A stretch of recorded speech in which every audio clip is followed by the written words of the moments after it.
Assalamualaikum warahmatullahi wabarakatuh. Saya Mahanani Iswara dengan NIM 21104 11196 akan mempresentasikan salah satu teori komunikasi, yaitu teori akomodasi komunikasi.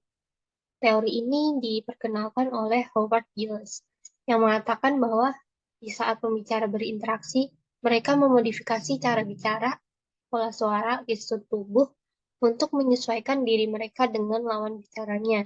Sedangkan menurut West and Turner sendiri, akomodasi adalah kemampuan untuk menyesuaikan, memodifikasi, atau mengatur perilaku seseorang dalam responnya terhadap orang lain. Kemudian, asumsi dasar dari teori ini, yang pertama adalah persamaan dan perbedaan berbicara dan berperilaku terdapat di dalam semua cakapan. Perbedaan-perbedaan ini dipengaruhi oleh beberapa faktor. Di antaranya itu faktor budaya, yaitu perbedaan bahasa, gaya hidup, dan kebiasaan-kebiasaan yang membuatnya menjadi berbeda. Kemudian, cara di mana kita mempersepsikan tuturan dan perilaku orang lain akan menentukan bagaimana kita mengevaluasi sebuah percakapan. Artinya dari suatu komunikasi ini kemudian akan menentukan bagaimana eh, perilaku selanjutnya.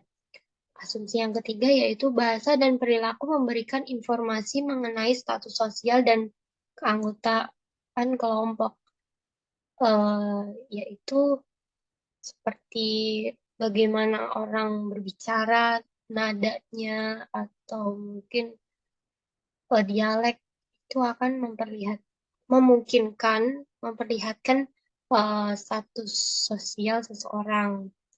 Kemudian yang terakhir yaitu akomodasi bervariasi dalam hal tingkat kesesuaian dan norma mengarahkan proses akomodasi.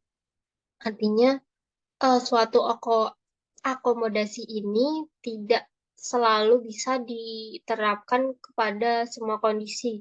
Artinya ada kondisi di mana akomodasi ini tidak tepat atau mungkin jika dilakukan dapat melanggar norma masyarakat, sehingga batasan-batasan mengenai akomodasi ini perlu diterapkan. Kemudian terdapat tahapan adaptasi. Yang pertama, konvergensi. Giles, Nicholas Copeland, dan Justin Copeland mendefinisikan konvergensi sebagai strategi di mana individu beradaptasi terhadap perilaku komunikatif satu sama lain.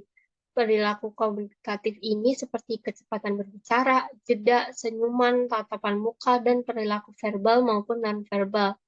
Contohnya yaitu terdapat perantau etnis Minang di Semarang yang mengikuti nada bicara etnis Jawa yang lemah lembut. Jadi dia mungkin berusaha untuk dapat berbaur dengan teman-temannya yang merupakan etnis Jawa. Yang kemudian yaitu divergensi, merupakan strategi yang digunakan untuk menonjolkan perbedaan verbal dan non-verbal di antara komunikator. Contohnya yaitu perantau etnis Minang di Semarang tidak hanya berbicara bahasa Minang pada lingkungan sesama etnis Minang saja, namun ketika di hadapan etnis lainnya, dia berusaha untuk menonjolkan budayanya, memperlihatkan bagaimana bahasa mereka atau mungkin kebiasaan-kebiasaan mereka terhadap etnis lainnya. Tahapan yang terakhir yaitu akomodasi berlebihan, merupakan strategi yang mencoba untuk melakukan suatu akomodasi secara berlebihan, seperti usaha-usaha dalam mengatur, memodifikasi, atau merespon orang lain. Berlebihan dalam hal ini adalah berlebihan menurut sudut pandang pendengar.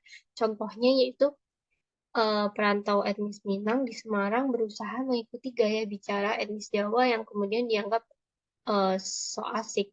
Perantau etnis Minang ini sebenarnya ingin mencoba lebih akrab dengan mempelajari bahasa-bahasa Jawa, namun mungkin di lingkungan pertemanannya itu dianggap sebagai hal yang berlebihan.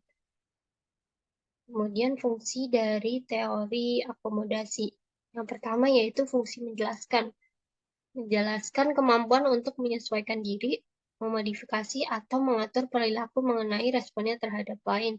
Karena memang teori akomodasi ini biasanya dilakukan secara tidak sadar, sehingga teori inilah yang menjelaskan perilaku tersebut. Kemudian fungsi meramalkan. Fungsi ini sesuai dengan premis bahwa saat seseorang berinteraksi, mereka menyesuaikan pembicaraan, nada bicara, dan tindakan mereka untuk em, mengakomodasi orang lain. Kemudian, fungsi memberikan pandangan. Akomodasi berkaitan dengan penyesuaian interpersonal. Berdasarkan observasi, komunikator sering terlihat menirukan perilaku satu sama lain. Kemudian fungsi yang terakhir yaitu fungsi memberikan strategi. Teori akomodasi memberikan strategi tentang eh, konflik yang rasional. Mungkin itu saja tentang teori akomodasi komunikasi dari saya. Sekian, terima kasih.